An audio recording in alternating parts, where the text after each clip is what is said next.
એક સંત હતા અને એ નિત્ય ઠાકોરજીની સેવા કરે, પણ એટલા બધા ભાવથી એ સેવા કરે, સ્વયં માને કે ભલે હું સંત છું પણ મારા જે ઠાકોરજી છે એ જેમ પુત્ર હોય અને દીકરો નાનકડો હોય એની જે પ્રમાણે એક માતા સેવા કરતી હોય.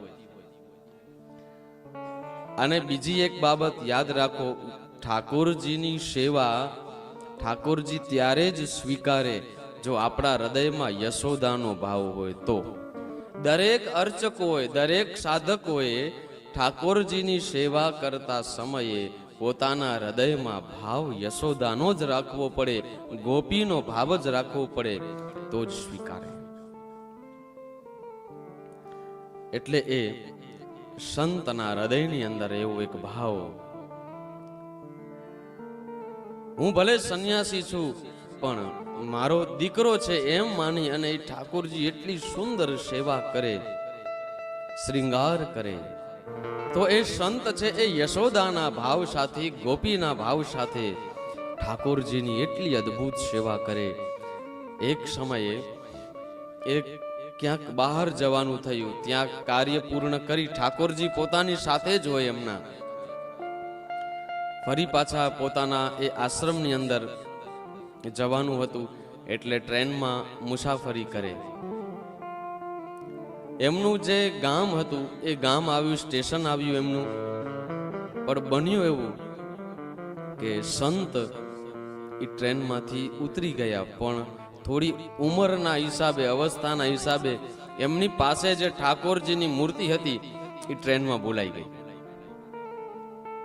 અને સંત ઉતાવળમાં ત્યાંથી સ્ટેશન પરથી પોતાના આશ્રમ બાજુ જતા રહ્યા. આશ્રમમાં આવી અને એમને યાદ આવ્યું કે ઠાકોરજી ક્યાં? અરે એ તો હું ટ્રેનની અંદર જ ભૂલી આવ્યો. બહુ વિલાપ, અફસોસ કરવા લાગ્યા, અરે રે આ મને કેમ અત્યારે કાંઈ આ યાદ નથી રહેતું, મારાથી મારા ઠાકોરજી ભૂલાઈ ગયા. હવે ટ્રેન તો ક્યાંય આગળ જતી રહ્યો છે, કારણ કે મારે જ્યાં ઉતરવાનું હતું ત્યાં 5 મિનિટનો સ્ટોપ હતો. એટલે ફરી પાછા પોતાના દોડતા એ રેલવે સ્ટેશન ગયા અને આ એમની સ્થિતિ એવી, આંખમાં જાણે આંસુઓ, અને સ્ટેશન માસ્તર હતા, જે બધા અધિકારીઓ હતા, એમને જઈને કહે, ટિકિટ બતાવે કે ભાઈ હું આ ટ્રેનમાંથી આ અહીંયા સુધી આવ્યો, આ ટ્રેન નંબર, આ નામ, પણ એ ટ્રેનની અંદર મારા ઠાકોરજીની મૂર્તિ રહી ગઈ છે.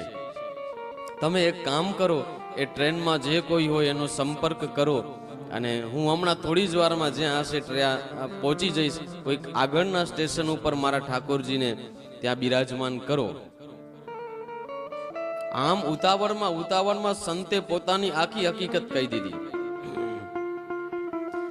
ત્યારે સ્ટેશન માસ્તર કહે, મહાત્માજી ધીરજ રાખો, તમે જે ટ્રેનની વાત કરી રહ્યા છો ને એ ટ્રેન આ સ્ટેશન ઉપરથી આગળ જ નથી વધી. ખબર નહીં એના એન્જિનમાં શું ખામી આવી ગઈ છે. એકદમ બરોબર જે અત્યાર સુધી ટ્રેન ચાલતી હતી એ ટ્રેનમાં અચાનક એન્જિનમાં ખામી આવી જવાથી આગળ જ નથી ચાલી. મોટા એન્જિનિયરો આવી અને જોવે છે, છતાં એમને કંઈ મળતું નથી કે શાના કારણે આ ટ્રેન ઊભી રહી ગઈ છે. ત્યારે આ સંતની આંખમાં આંસુ આવ્યા અને છેલ્લે સંતે એમને સલાહ આપી કે હવે એક કામ કરો, હું મારા ઠાકોરજીને લઈને જાઉં છું, તમારી ટ્રેન હવે આગળ વધી જશે અને ચાલુ કરી દેજો. મને ખબર પડી ગઈ કે આ ટ્રેન શાના માટે અહીંયા ઊભી રહી છે, કેમ અહીંયા બગડી છે તમારી ટ્રેન, એને બગાડનાર મારા ઠાકોરજી છે. હું એમને લઈ લઉં ને ટ્રેનમાંથી, પછી તમે ચાલુ કરો, આગળ વધારો, એ ટ્રેન જતી રહે છે. આ સત્ય ઘટના છે અને હકીકતમાં બન્યું એવું. એ સંત નીકળ્યા અને ટ્રેન પહેલાની જેમ બરોબર એન્જિન કાર્યરત થયું. આ કૃષ્ણ ભાવ છે, આ કૃષ્ણ પ્રેમ છે. આપણે જો એને ન ભૂલતા હોઈએ તો જગતમાં કૃષ્ણ કેમ આપણને ભૂલે?